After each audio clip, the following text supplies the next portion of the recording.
Hi everyone, my name is Dr. Lynn Carey and I am here today with you to remind you of your worthiness. And I really believe that the greatest work we'll ever do while in this physical body is to remember our worthiness and to remember our creative spirit, that we are here to be creative beings and to grow in joy and freedom. Abraham Hicks says that. Um, I remember when I was younger, I was always I guess I was an only child, and I had parents who were older, and then my dad died. And I always just felt very mature and I always was around adults. So I didn't relate to kids as much. And I was a very hard worker because it was really praised to be a hard worker. But the problem is that everybody was working hard mindlessly, not working smart.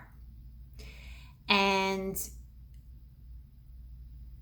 I worked so hard in school. Like it became such almost compulsive. Like I would bring my books home every night because I didn't want to forget something. Or if I did the homework assignments, maybe I could review other lessons for the next day. And this is from the time I was in like first, second grade, it started. And then the schoolwork and the studying, like I could never study enough. And I'd worry about everything. So every day was just a struggle and an anxiety for me. And then I had a part-time job. And while I was in school and I was saving for my car, and it was just this embedded pattern of struggle. And that struggle, I do believe, I may have had it worse than others, and it might be worse in my family. But I do believe there is a pattern of that in our society because we are constantly busy, and people have their kids constantly busy with schoolwork and activities and even social events. I think there needs to be a balance where we learn that it's okay to just be, because all that work, and it's almost funny because I believe all that hard work has been a blocker to me creating success in my life, financial success. Because I'm such a hard worker that I come from this place of lack and not enough. And I would push and push and push. And that, when I was in school, made me sick. Besides, I was just depressed because I felt like that's all there was to life. I didn't feel much happiness. The combination of that, led me to be sick. And so now the hugest thing that I discovered for myself is to allow success in, or to allow health in. You have to let go. It's easy for me to have time management, to have organizational skills. They come easy to me. But for me to pencil in time to be, or to have fun, or to not worry about things, that was the biggest struggle for me. And I notice now, when I am not in a flow, so if I'm trying to get things done and they're not flowing, I know I can stop and take a breather and then get back to it. So I don't understand people who procrastinate. That's a whole nother dynamic. I think you're avoiding things, which I can't imagine living like that because I have to face things. In fact, I'd rather just face things and then relax and let go.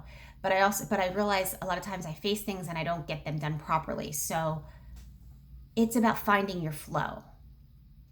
And when you're in that flow, things get done so easily. Opportunities line up for you that you wouldn't have thought of on your own. Things become easier and in alignment. And you can feel which vibration you're in when you start to get used to that. And it makes such a difference. So for me, I've had to learn to work smarter and allow myself to be free, to just be, that it's not all about working hard.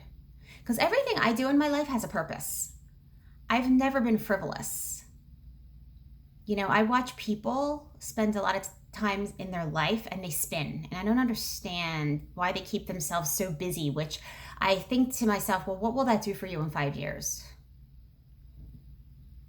And I think we really have to look at our kids. Why are we keeping them so busy? Because I know everything I did in school didn't help me at all to become a better person or be successful in life. I almost had to undo everything I learned growing up Once I became a chiropractor and opened my practice, it was when my real learning started, and I had to unlearn everything I did. And really, from a business standpoint, I would have never chose to be a chiropractor. But I'm grateful for chiropractic because it made me learn to heal myself, and I have no fear of disease or needing the medical world. And I wish that framework and that confidence for everybody, because you can't imagine how free that is when you're not living in that circus. But I just pulled out a book that I read 5 years ago because it's one of those you could read all the time. It's The Power of Imagination by Neville. It's an amazing book, and there's short little chapters that you can read once a day for complete inspiration, and it's about getting you back to your God consciousness, your I am. If you knew that your I am had everything, that you were in that God consciousness, you come from that, and then what you focus on, you can manifest. And we can apply that into our health, to our wealth, to our mindset, to our relationships, to anything that we want in life. And when we really are in that vibration all the time, that's where you influence and help other people. It's not coming from a place of need or poverty, or even, I don't like a lot of these charity things that we do for other people, because we're supporting them. We're supporting people to be victims, to not be empowered. When you come from a place of empowerment and you empower others to be empowered, right? That's what we have to spread. That's the ripple effect we want in the world.